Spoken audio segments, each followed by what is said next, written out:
Hello, Adam. You are up first, sir. Hey Bart, how's it going? How's it going, Adam? Good, good. So you got a hand for us here? Yep.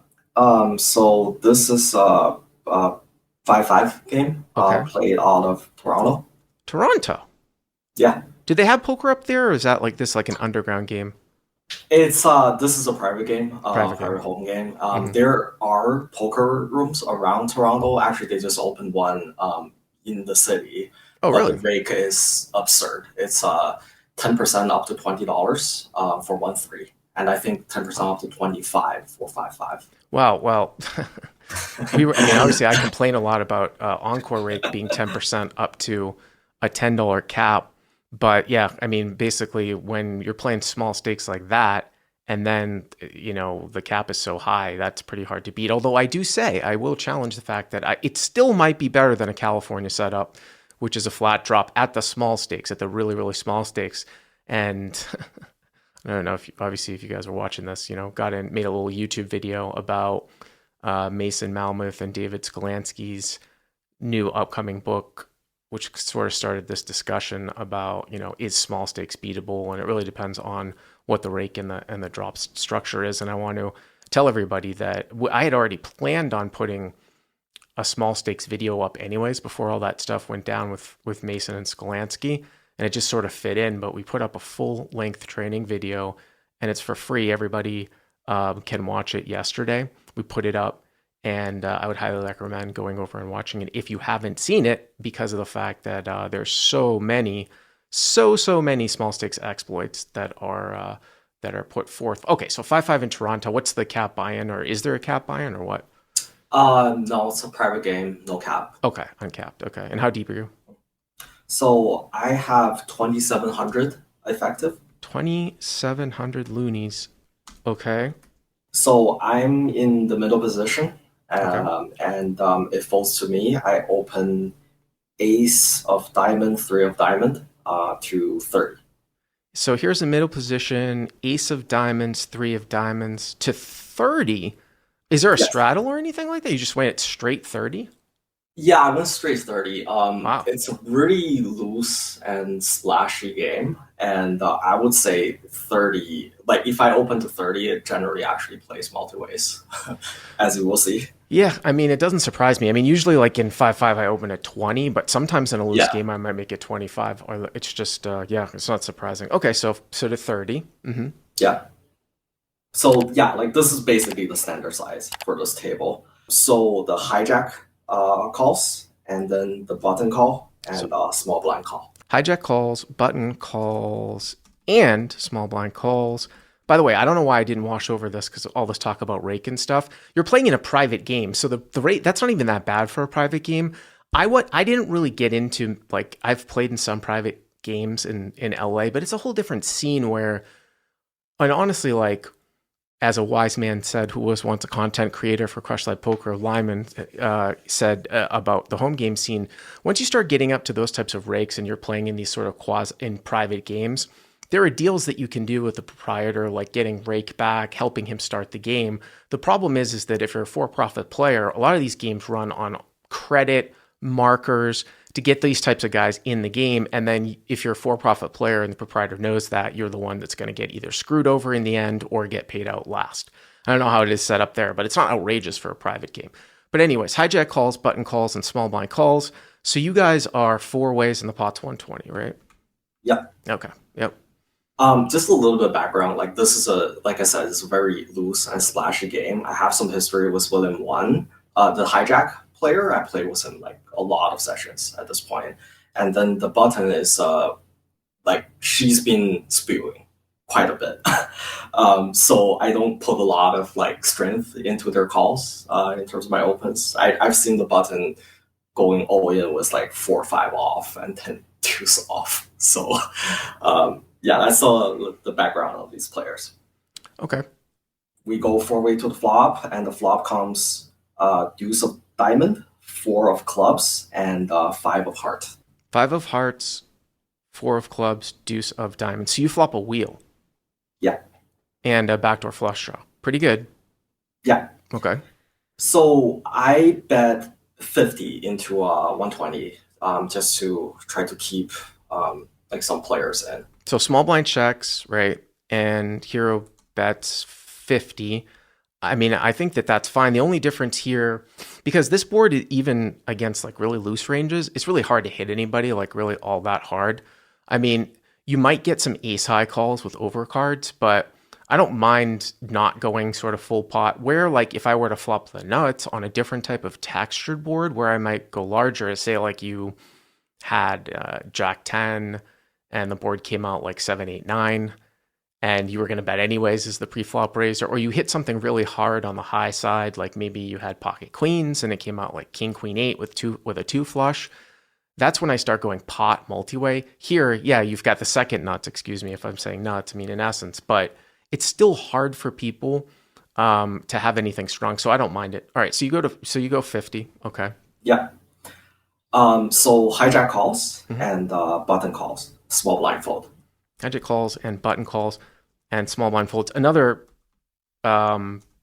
sort of thing that you could do, because you're so deep and it's a single raise pot, sometimes you have to do sort of some interesting things to get a ton of money in, is you might consider going for a check raise here. My only thought about that though is that it's an absolute disaster if you check raise a hand and it bet folds when it would call multiple streets. So like, let's say a guy has 7s or 8s or 5, 6 or something like that, and he's going to call a bet, but he would also call a check raise. That's great. You get more money in the pot. But if you check raise and somebody folds out something, it's a disaster. But sometimes you do have to do some kind of strange thing. So 50 call 150. It looks like the pot is now 270. Yeah, so like for this game, I generally go a little bit more aggressive, like take the betting lead, because a lot of the players are more like they're not as aggressive and they're more into calling than raising. So I don't want this to check through, especially on this kind of board texture, right? Right. So turn came a 4 of spade. All right, so the board pairs. Mm-hmm. Yeah. So at this point, I'm not too concerned since I have to view. I bet 175 into 270. So you're first to act. Hero bets 175 into 270. Okay. And hijack immediately raises to 500, and then button calls. I mean, this is sometimes the thing, like in a private game, like, you say, because when we're saying private game, we're saying like super loose stuff like that. But I had to be honest with you, like, I mean, the issue with sort of mirroring this game for the skill level is if you say, oh, this is like a 1-2 casino game, the issue is that the casino games never really are all that deep in a situation like this. But I mean, my gut, it's not even my gut. My first inclination here is just fold. I mean, because now that the board pairs, first of all, you didn't have the nuts. Not that that's a huge thing, but am I going to continue against one person? Sure. Like if you bet 175 and hijack made it 500, and let's say the other guy folded, this is straight out of CLP. I would play what we like to call a game of Fifth Street Chicken, and that basically means that you have a strong hand but a non-nut hand from out of position. You bet the turn, you get raised. You're not 100% sure if the player that raised you might be valuing something, like just say, for example, a 4. So what you do is you call the bet, and then you check the river. You call the bet and then you check the river, and you see what the guy is going to do. And a lot of times it gets checked behind. You can really evaluate it. Although in this one, like if the river was a 10 and he bet anyways, you still might be betting a 4. But when it goes raise and then a call, I don't really know what you're really hoping for here. You know what I mean? Yeah, I mean at this point, alarm bells are ringing in my head, right? So the button is someone who's like very spewy, so I think it's possible for me to put her on a 4. She's probably not going to fold a 4 in this position. But what really worries me is the hijack who raises immediately, right? I can't really find a drawing/bluffing hand here. I mean, I don't think he's raising with pocket 3s like 2. There's no 2 pair on this board, so Like, and then the board pair, is he really going to raise me with 6-7? Like, maybe best case scenario, he has ace-4 that I beat. But the thing is at that that you have to, yeah. I mean, this is the whole thing, right? You have to overlay. Sure, I mean, I think you're valid with, putting a thing on a range, but you've got two players in there, right? So even when you're saying like the button would call with a 4 because she's sort of wild, that's fine. But she could also still have something else, and vice versa too, or excuse me, the same thing with the hijack. So this is why like multi-way sort of your defense frequency in a spot like this goes down. I mean, you go 175, hijack goes to 500, button calls. It looks like the pot is probably maybe like 14, 15, and it's like 325 for you to call. So you look at this and you're like, wow, I'm getting like 4-1 here. But the problem is that if you're already beat, you're already beat. The only reason to do that, to where you would continue on, is you would say the math of this would be, okay, if I'm getting 4-1 here and I'm on a position, can I have the best hand 1 out of 5 times where it will go check, check? And then you also have to add into the fact that it's not just the best hand, but is my equity good here 1 out of 5 times against the ranges? Because someone could have a draw that could actually improve at the end. A lot of those things that sort of have to happen. I mean, I do realize you're getting pretty decent pot odds. What did you do? Yeah, I mean, looking back, this is a spot I probably could have folded, but like just being there, and also like this was my last hand of the night. I was about to leave, and I saw it's 3 of diamond, and it was very hard to fold at the moment, given like I flopped the wheel, right? So I just call. So here are calls, okay. Yeah, And it looks like you guys put in 1500 here on the turn. So now it's 1770. You're saying you're 2700 effective. So you guys still have like a 18 1900 left, like about a pot size bet left, right? yeah. So hijack has me covered by a little bit, and then button has like maybe 500 behind at this point. So the button is the button's kind of short. Is that what you're saying? Yeah. Well, that's a little bit interesting because why is she calling off just half of her stack like to a raise? You know what I'm saying? But I mean, I'm trying to look. I mean, there's no backdoor flush draw here, right? Like, why wouldn't she just go? Flush. Why wouldn't she just go with a 4? It's very bizarre. You go 175, exactly. The guy goes 500. Why wouldn't she just go with a 4? It is pretty bizarre. Okay, so let's go to the river. So the river is a 9 of diamonds. Okay, so pretty inconsequential. Yeah, that so I obviously at this spot I can only check. Right. And hijack goes all in, covering me. And then button snap calls. Well, I mean, I told you ejected one street too late anyways. Yeah. But I mean, especially with a snap call.